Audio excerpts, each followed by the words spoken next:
Hi guys, in today's video I thought I would take you on the walk in my neighborhood. A lot of people have expressed interest in this, so let's go ahead and go. I'm tired of waiting here, same four walls, same fading year. Got these plans stuck in my head, Southeast Asia calling me instead. Bangkok nights and Bali shores, sick of dreaming on something more. So it's going to be a bit noisy. We're right on a main drag here called Sukhumvit. And I'm going to flip the camera around just to show you guys. Now, like the Philippines, we do have a lot of loud noise here on the main road.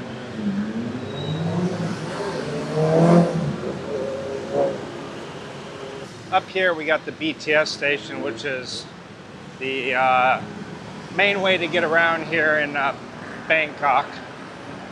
That and the MRT. But yeah, this is a really nice neighborhood. And here we got a temple. You see people stopping here all the way on the way to work, on the way home from work.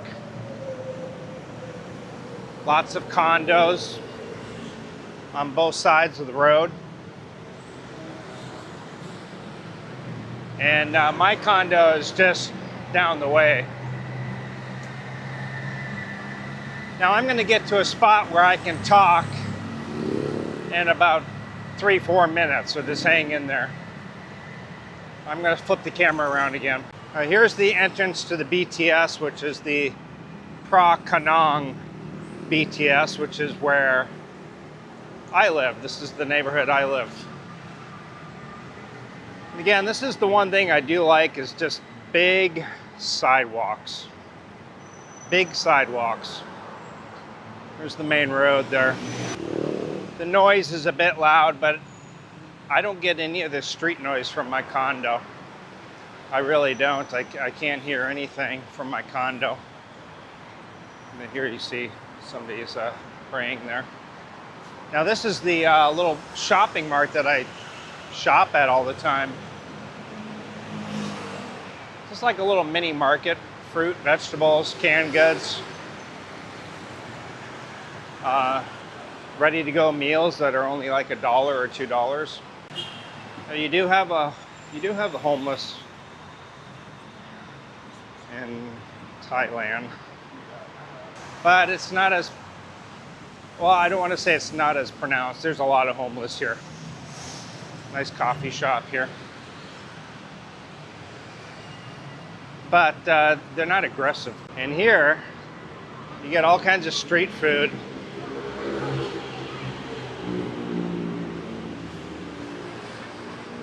.7-Elevens, gas stations. This whole area though is normally at nighttime and in the morning filled up with street food. And I usually head down here for coffee in the morning. I don't even really feel the need to even buy a coffee maker at this point. I haven't even been motivated to buy pots or pans or dishes or anything. Just eating here is so cheap. This is where they get the Grab motorbikes.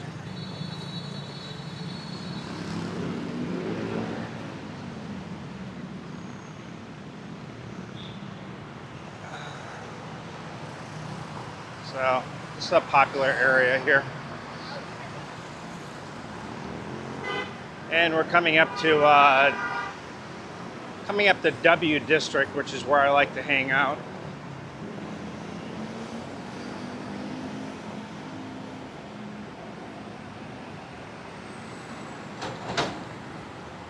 Guys, make sure if you are moving or traveling out to Southeast Asia, check out my PDF free on my website. You can get to it at GIOINTHEPHILIPPINES.com or GIOOnthego.net. Either one will take you to the same place. Scroll about a quarter of the way down, a big green button says free moving or traveling checklist to Southeast Asia. And you can click on that and it's gonna give you a whole bunch of links and advice about moving or traveling that'll help it your transition out here to be much more smoother. All right, so when we get to this area, we can talk a little bit.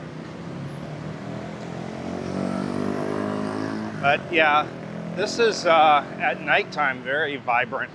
Street food all over the place, people all going out. We even have a 24-hour Taco Bell, which I'm not really into the fast food per se, but I have been known to partake. Okay, now we're gonna get a little more quiet here. Let me flip the camera around. So, lots of stuff here. We got all kinds of restaurants. And again, this is called the W District. Coffee shops, Japanese restaurants, Italian restaurants, pizza. In this condo, I actually looked at, I had almost rented here. I got a couple of buddies that live in this condo, but it was a little outside of what I wanted to spend, even though it wasn't crazy expensive. It was just a little bit more than I wanted to spend. But I'm gonna go over some things here. It's much quieter back here. The street noise really gets amplified. It's almost like a tunnel over there. This hotel, by the way, is called Beat Hotel. And if you want a good place to stay, I would recommend this area, Beat Hotel.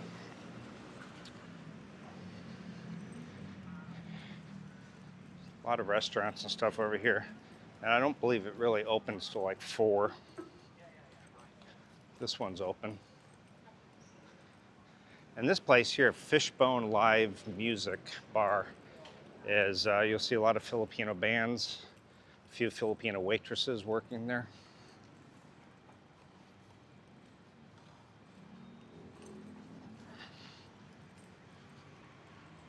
Yeah, this is all closed up right now. But this is just surrounded with restaurants, which is not open right now.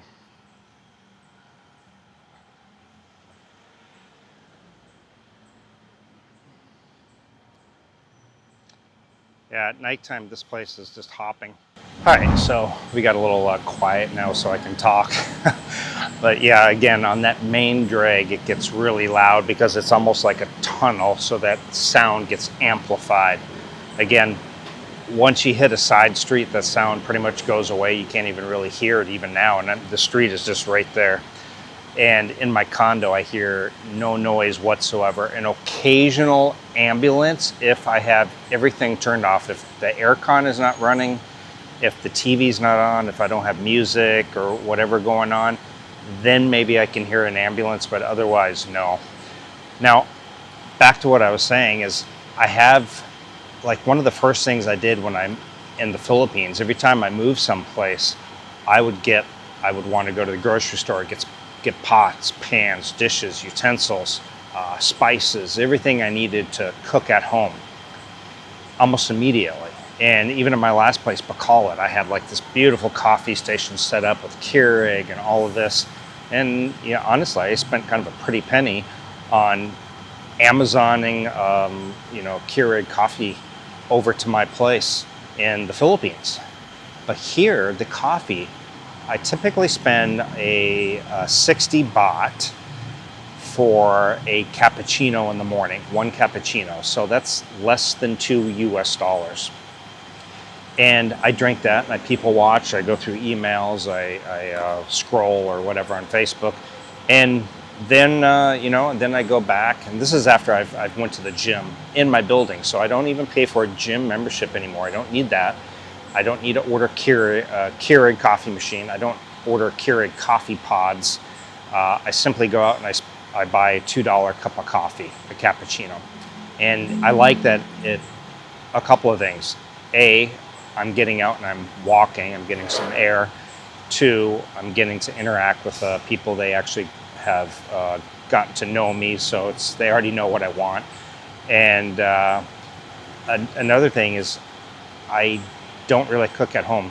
I will buy packages of fruit, like a package of pomelo, which is kind of like a cross between a grapefruit and citrus, so it's a little bit sweeter.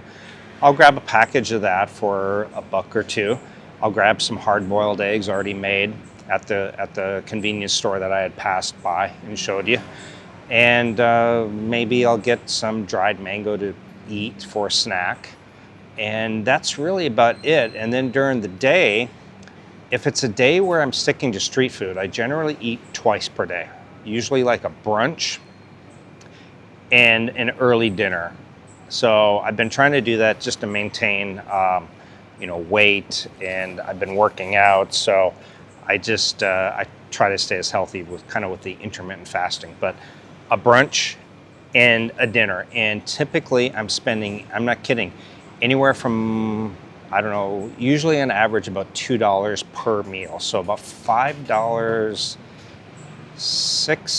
or $7 I'm usually eating every day with the coffee. And that's maybe with a milk tea or a couple of bottles of water, pad krapao, homemade pad thai on the street. I'll show you a video of that when I see that guy again. I went out last night looking for the guy who makes the pad thai. I was going to take my friend, and he wasn't there. Of course, the one night I go to take a friend, he's not there. But that's usually what I spend. So less than $10 per day eating out with coffee in drinks if I'm eating completely street food. Okay, so that's about $300 a month, and that's going higher than what I probably actually spend. Again, there's a lot of days where I might only spend $5. I may only spend around $7, but I'm being generous and I'm saying $300 a month. And I would say that would include getting like some hard-boiled eggs, some fruit, and maybe some drinks and stuff as well. So there you have it. Now, if I probably go out twice per month, twice per week to go out and have like a Western style like dinner. Like the other night, I went out and I had a nice steak dinner, baked potato, vegetables, a bottle of water. I don't really drink too much, once in a blue moon. If I do, it's only on a weekend, 1 or 2 beers. And that I'm only spending about $10 per meal. So let's say $20 per week, 20, 40, 60, $80. So literally for $400, that's including groceries, eating street food, and eating out at nice restaurants a couple times a week. That is pretty damn cheap. I mean, I was spending way more than that in the Philippines. Again, at the first week of October, once I get that electric bill in and the water bill, internet, all that, I'm gonna do a side-by-side comparison to what I was paying at my last destination in the Philippines, which would be Bacolod. And so, yeah, but I come out here a lot. I eat Middle Eastern food. They got a place called the Smokehouse, which brisket, and they've got smash burgers and Indian food and Chinese and Greek food, Middle Eastern. I mean, whatever you want, they have it. Miramar food, which is pretty good. So, yeah, I'm enjoying. I'm eating, I would say, healthier. I'm definitely exercising more because I get out and I walk a lot. And when you go on the BTS, you're constantly going up and down stairs and walking to you get off the BTS, you walk to your destination, so on and so forth. Hey guys, don't forget to like, share, and subscribe this video if you found it useful or interesting. Maybe somebody else will. Subscribe again if you haven't. A lot of people watch my channel, but they haven't yet subscribed, so make sure you subscribe. And again, a reminder, go to my website, GIOINTHEPHILIPPINES.net. Scroll a little ways down, click that green button for a free PDF on moving or traveling to Southeast Asia. A lot of information in there, no charge, and hopefully that will help you out with your trip or your move up to Southeast Asia. Thanks guys for watching, and I'll see you in the next video. Ciao.